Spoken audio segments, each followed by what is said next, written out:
Support WrestleTalk! Give us a subscribe. Thank you for being an awesome pledge hammer on Patreon, Kratos' forgotten son, Chris Petru. Bray Wyatt invades The Miz's home. The Revival, Shorty G and Ali have a great tag match, and Roman Reigns dog piles on King Corbin. Do you get it? I said dog piles, because he's a dog. And Goldberg wants a rematch with The Undertaker. Click the timestamps in the video description below to be taken to any of those stories right now. Give us a like and a subscribe, and press the eye above my head to let us know what you thought of SmackDown, where you can choose from Smacknificent, Smacktastic, Smack Bang in the Middle, Smackdowner, and a smack in the face. This is the December 13th, 2019 episode of Friday Night SmackDown in about 4 minutes. The show opened with a video recap of Roman Reigns getting dog food put over his head from last week, which led into King Corbin making his entrance to the ring, with Ziggler already in the ring waiting for him. They cut a promo about the smelly, disgusting people, and they said at the start of the promo it would be a quick one.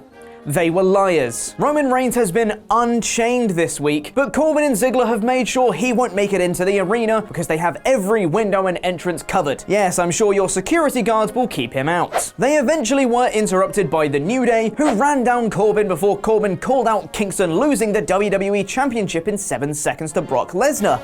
Finally, a chance for Kingston to acknowledge what happened, get his feelings out, and justify his motivations after the match. Actually, it was 8 seconds. I'm still a champion of the people. That was lame. The main event was set up as King Corbin versus Kofi Kingston. Ziggler and Corbin are then backstage with some guards knocked out, with them absolutely clueless as to who could have possibly done this. We get a quick video recap of Mandy Rose versus Alexa Bliss from last week, with everyone reacting as if Mandy Rose actually pulled out Alexa's real eyelashes. While Alexa and Nikki are being interviewed in gorilla position, Sonya and Mandy attack them, but their subsequent match goes about a minute before Nikki wins with a neckbreaker. Backstage, Otis and Tucker attempt to give Sami Zayn his Secret Santa gift, which is a ham. Sami is a vegan and is disgusted by this, which sets up Heavy Machinery versus Cesaro and Nakamura later in the show. Otis is great. Next was probably the best match on the show, between the team of Shorty G and Mustafa Ali versus the Revival. This was a short match, but had a bunch of fun spots and near falls, getting a "This is awesome" chant from the crowd. The Revival picked up the win by countering Ali's Tornado DDT into a shatter machine. Bayley is being interviewed backstage next before Elias cuts her off with a song. Dana Brooke finds this hilarious, so Bayley challenges her to a match. The match goes about 2 minutes before Bayley hits her new finisher for the win, which the commentary team absolutely no-sold. Sheamus is still in a dark corridor before we get an interview with Renee Young at The Miz's house. This was wonderfully shot and made it feel entirely different than any other kind of promo. The interview itself was quite interesting, before at one point Maurice off-camera starts shouting at The Miz. He rushes upstairs and on their baby monitor, suddenly it's Bray Wyatt, but it cuts back to the feed of their baby, who now has an Abby the Witch doll. They rush upstairs and fetch her, and they find a creepy doll with the Fiend mask painted on it, and they tell the camera crew to get out. This was a wonderful segment, capped off with a Firefly Funhouse back in the arena, in which Bray says he taught himself not to feel pain, and he can teach Miz how not to love. This was great stuff. What was also great was Heavy Machinery versus Cesaro and Nakamura, with Otis being possibly the most over thing on the show. After a big Otis hot tag, Zayn ran interference, allowing Nakamura to hit the Kinshasa on Tucker for the win. Then it was time for the main event of Kingston versus Corbin, and after a match, it looks like Kingston is winding up for the Trouble in Paradise before Ziggler grabs Kingston's ankle in plain view of the ref, which should have been a DQ. Instead, the ref ejects Ziggler, but he refuses to go and instead beats up Big E, and then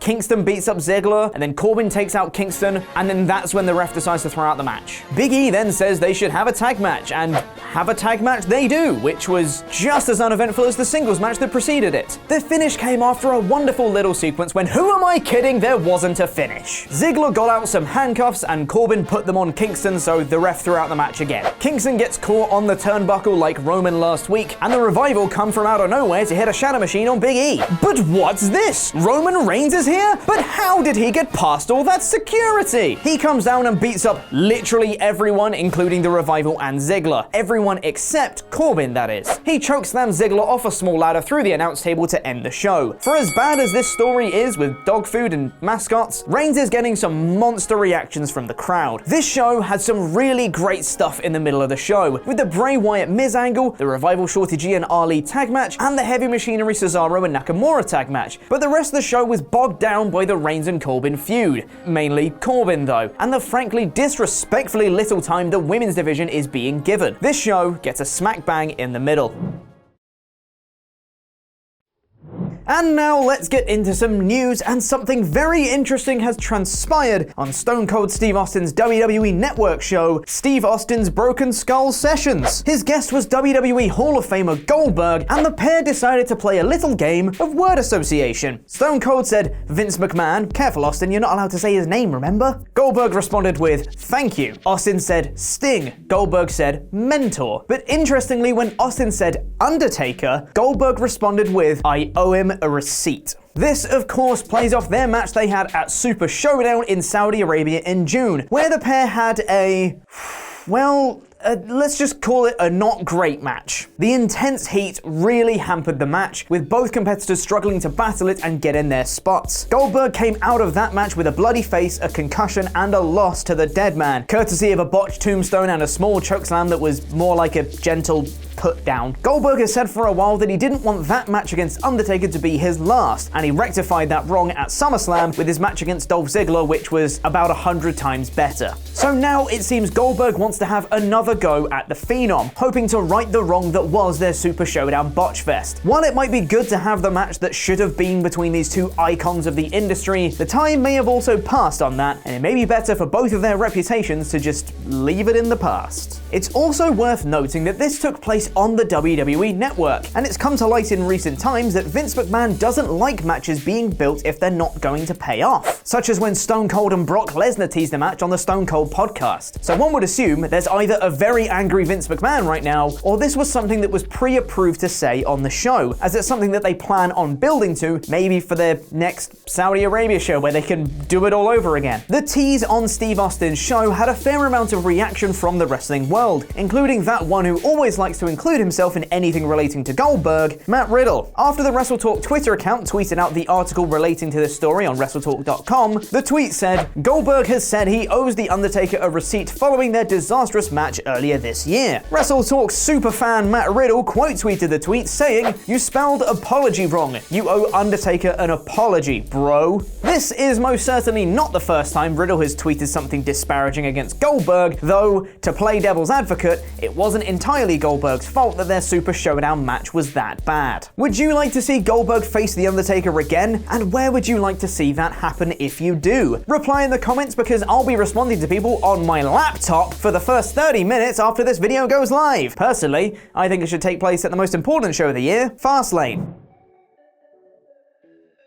One of the more interesting talking points of the wrestling world right now is the Wednesday night war between NXT and AEW, especially since both shows drew exactly the same number in ratings this week of 778,000 viewers. Considering everyone has decided to call it the Wednesday night war, and with people often voicing their very biased opinions about each show every week, it's quite the tribal atmosphere on Wednesday nights. However, a certain executive vice president from All Elite Wrestling thinks it's about time everyone stopped being so bloody tribal. Appearing on Busted Open Sirius Radio, Cody said, "If you look at everything that is happening, our fanbase needs to make better efforts to get along in a way. That starts at the top. I can go ahead and say that a lot of things get screwed up with what was done with me in WWE. If I was to be in a room with Triple H at this moment, I'd shake his hand and probably give him a hug. I've learned a lot from him, and he's on the absolute opposite side of the fence in the same role I am with AEW, but has more experience with it. It's fun, but we can't eat our own." He continued to say why he thinks it became so vitriolic between the two shows in the first place. There's a logic to both sides of this big, deep divided argument. Whether there's a little bit of fear from longtime WWE fans or a dislike of the bold personalities because we've done some really bold things like the breaking of the throne or jabs like Jericho did in his promo. On the other side, there are defenders of AEW that are overly protective and sometimes are too generous to us. Obviously, we're going to slip and make mistakes too. I don't think AEW can make any mistakes at all. I'll take my pay by check, please, Tony Khan. In all fairness, I don't think it's necessarily been helped along with certain jabs like Cody mentioned, like breaking the throne or shots in the Jericho promo. However, it would behoove certain people to take those things as playful jabs rather than an all-out war with anger behind them. In all seriousness, I agree wholeheartedly with Cody. Hell, we we on WrestleTalk have done a video about this very thing. So let's all just enjoy Wednesday nights for the great night of professional wrestling that it is. Have the Royal Rumble winners been leaked? Click the video to the right to find out more, and click the video below that to find out more about an ex-WWE star appearing on AEW. A special thank you to our pledge hammers on Patreon, some of whom you can see scrolling below me right now. I've been Chopper P. Quinnell, and that was wrestling.